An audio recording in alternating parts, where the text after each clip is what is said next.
I went between all three of my houses after I finished the railway, and began mining, farming, and stocking up on supplies in anticipation of one final move. After a few days, it was finally time. One of the two explorers had come across this amazing place, with sudden cliffs and rolling hills. He invited me over, and said he had an awesome place I could build at near him. With coordinates in hand, I trekked to the desert with all my stuff, dumped my valuables, and started walking.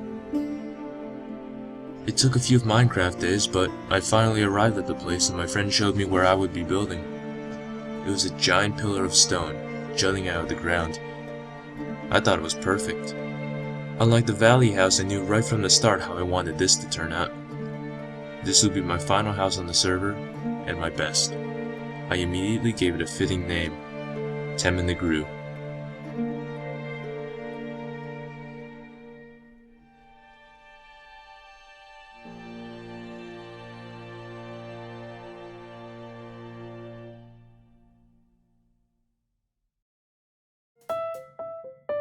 Obviously, I couldn't bring all my supplies over from the desert base. I just didn't have enough room. There was also the risk of dying on the way there and losing them all.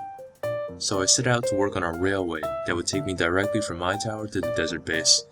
This great railway took a pretty long time to build, as well as a metric crap ton of iron and gold. Once again, generous friends came to the rescue and donated their valuable ores in exchange for food and other materials. The end result was a railway system that was over 1,800 blocks in length. There were enough powered rails spaced along the railway that you would travel at full speed the entire time, but even then, the ride from one end to the other always lasted just over 4 minutes. Achievements had also come out by then, and with this railway, my friends and I snagged the Honor Rail achievement quite easily. That wasn't the end of it though.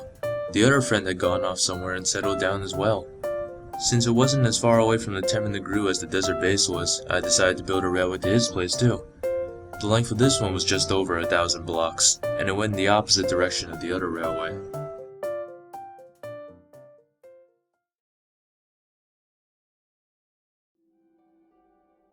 Now that I had safely transported all my supplies over, I needed a place to store them. I hollowed out a portion of the tower and made a small room for chests and furnaces. I eventually had to add an extra room for placing cobble from mining and torches. I stockpiled them because I was preparing for the day when Notch might replace torches with lanterns, but that ended up never happening. After that, I began building what would be the start of an amazing agricultural center. This section of the Memoir is just under ground level, and has pretty much every type of farm available, with the obvious exception of gourd and vine farms, which didn't exist at the time. You can get here via lift down from storage. Naturally, the tree farm was the first to go up. This one has a capacity of only 25 trees, but for my purposes that was more than enough. After that came a manual wheat farm much like the one in the Rook. It was later converted to a sugarcane farm after I built this more efficient version. There was a gates mod also installed on the server, so I used that to hold back the water before pistons arrived. Since I forgot to film it in action, here's the same farm I built on a more recent server. Flipping the switch opens up the gate and washes away the wheat. The block right under the water stream is left unplanted because water directly falling onto wheat destroys it completely and gives you nothing. To collect and replant, you head down the ladder and run along the sides. The signs hold back the water. My version here is actually a slight modification of a similar farm that can be found on YouTube somewhere. I just added the glass over the top and some redstone trickery so people wouldn't accidentally fall in and trample the farmland. I preferred this design over some of the other large-scale farms, because you didn't have to wait for every single wheat block to finish growing before harvesting. Here, you can harvest just one plot when it's ready, and leave the others alone so they can finish growing. The cacti farm came third. Nothing special here really, but it was about double the first one size. I placed furnaces next to the drop point so people could create dyes while they waited. After a while, all the cacti entities started lagging the server up whenever no one was using the farm, so I created a lava drop-off. The manual sugarcane farm I later converted into a semi-automatic one, since I had plenty of redstone left. Flipping the switch here both stops water flow to the support blocks, and starts another set of streams that wash the canes down to me. I then just had to replant. It could have been much more efficient, but it's just sugarcane, it grows real fast anyway. Again, pistons hadn't come out yet, so I couldn't use those. Later on, I actually hollowed out a giant area to the right of the sugarcane farm for mobs to spawn. Grass was spread in through a path I dug to the surface.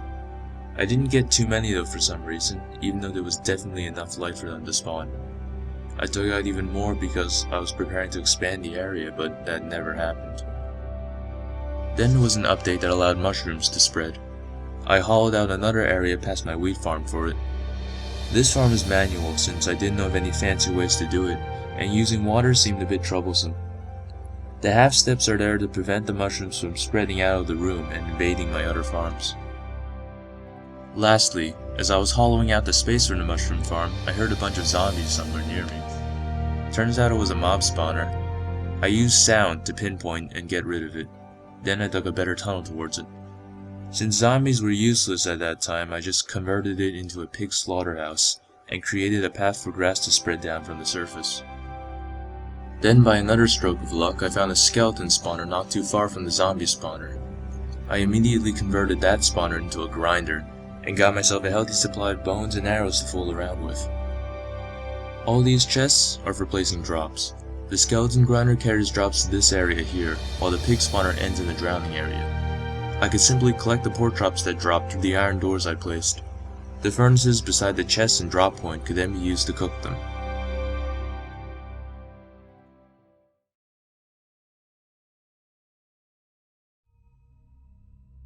I didn't do too much mining at the time in the Grove, since I already had plenty of materials and was much more interested in finishing my farms and tower, but I still needed a station for both my railways, so why not kill two birds with one stone?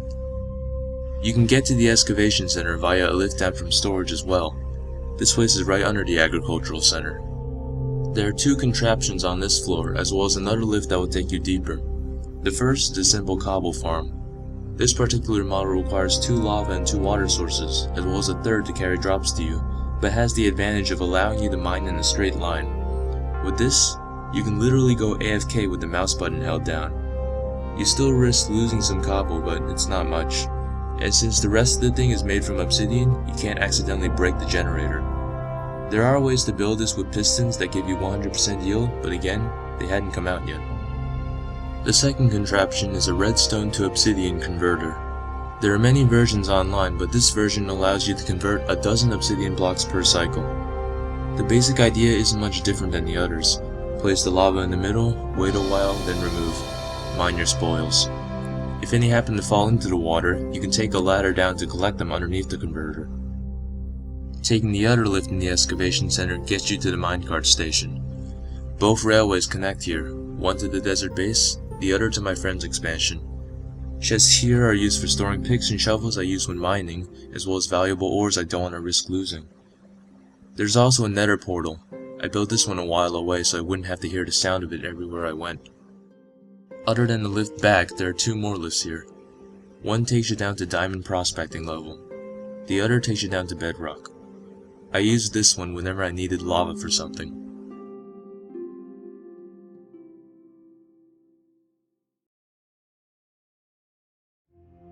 Construction of the interior of the Temendagru was happening constantly as I was building my farms. I completed it at around the same time I first found both mob spawners.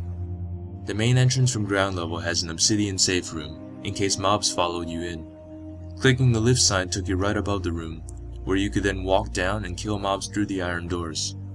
If you accidentally forgot to close the wooden door on your way in, you could also do that behind the safety of the barrier. Taking the first lift gets you inside the tower. The spiral staircase leads down to the main room. There actually used to be a fence railing between the stairs and lava, but after an update made them flammable, I replaced it with glass. The lava not only looks awesome, but also provides lighting for the staircase. You can get to a ledge from the stairs that lets you look out the glass wall. There's also a glass ledge that hangs above the main entrance to the tower. The room here houses some bookshelves and wolves, illuminated by 4 pumpkins. And right under the stairs are a few beds for sleeping in. At the top of the stairs is a jukebox, along with a chest containing both music discs. The gold disc is in the jukebox at the moment. There's also a giant ledge that I ended up never doing anything with. I just turned it into another observation deck. The lift to the right takes you down to the storage depot, which lies between this main room and the entrance hall. From here, you can take a lift down to the agricultural center, or take another lift even deeper to the excavation center. There's another lift in the main part of the tower that takes you up to the second floor. Here there's a lookout for the other side of the tower, as well as some furniture and bookcases. From here you can also loop around the outside of the tower and look far into the distance. The other entrance to this tower is up here as well. This bridge leads to the adjacent mountain. I forgot to film this, but the bridge actually has a lift off to the side that takes you up to the top of the Tem in the Gru. Up there are some grass and trees, and near the end of the server's life, one of my friends and I built a Halo Spartan helmet up there from leftover wool and glowstone. You could say that was our last project.